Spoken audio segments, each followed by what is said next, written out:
मैं इस वक्त न्यूयॉर्क में ट्रंप टावर के बाहर मौजूद हूँ और ट्रंप टावर में आज शाम को सदर ट्रंप की आमद मतवक्को है अपनी इंडाइटमेंट के बाद।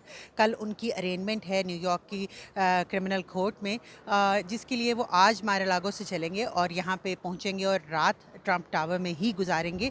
कल सुबह यहाँ से ही वो कोर्ट के लिए रवाना होंगे, जहाँ उनको अरेंजमेंट के लिए पेश किया जाएगा और वो सारा प्रोसेस जिसमें फिंगर प्रिंटिंग, तस्वीर लेना, वो सारा शामिल है। आज सुबह से यहाँ पे सिक्योरिटी के इंतज़ामात इस टावर के इर्द-गिर्द बहुत सख्त कर दिए गए हैं। बहुत सी सड़कों को बंद किया जा रहा है, पुलिस ने बैरिकेड्स लगा दिए हैं हर तरफ। NYPD की बड़ी तादाद जो है इस सारे इलाके में मौजूद है। इसके अलावा यहाँ पे प्रेस भी बड़ी तादाद में मौजूद है, लेकिन हमने अभी तक कोई भी प्रोटेस्टर नज़र नहीं आया, ना ही सदर ट्रंप के हामियों की जानिब से, ना ही उनके मुखालिफिन की जानिब से। शायद दिन गुजरने के साथ साथ या कल हम देखें कि यहाँ पे सदर ट्रंप की आमद के बाद सूरत हाल बदल जाए, लेकिन फ़िलहाल यहाँ पे अमूमी तौर पे शहर में पुरसुकून हालात हैं। पुलिस ने भारी नफरी हर जगह तैनात कर रखी है और NYPD की ज़राए का कहना है कि वो बहुत कॉन्फिडेंट हैं कि वो किसी भी किस्म की सूरत हाल का सामना करने के लिए तैयार हैं।